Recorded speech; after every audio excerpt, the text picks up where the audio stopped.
Hi Shashi garu. Thank you sir. అసలు ఇప్పుడు మీరు క్వశ్చన్ అడగబోతున్నారంటేనే నేను ప్రొడ్యూసర్ అన్నదానికి ఐ థింక్ అయిపోయింది. I'm a producer no. Sir అడిగాను సార్. Thank you. అంటే మీకు ఇండస్ట్రీలో అంతా పరిచయాలు ఉన్నాయి. అయితే మెయిన్ శివ కందుకూరిని ఈ సినిమాలో హీరోగా పెట్టి ఎందుకు చేయాలనుకుంటున్నారు? అంటే sir we had options, but then Shiva గురించి వైల్ వీఆర్ పర్సూయింగ్ శివ గురించి విన్నప్పుడు ఏంటంటే ఈ స్టోరీలో హీరో అనేది స్టోరీ సార్.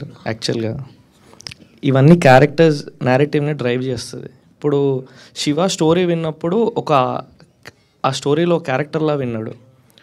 వినిన తర్వాత he never said any changes. నాకు ఈ ఎలివేషన్ కావాలి, నాకు ఈ డైలాగ్ కావాలి, నాకు అది కావాలి, ఇది కావాలని. So basically he actually sat himself into the story and the narrative. So దానికన్నా అంటే బెస్ట్ ఆప్షన్ ఎవరు అనిపించలేదు మాకు. So someone who respected the story and the character as is, అందుకనే శివతో వెళ్ళాం సార్.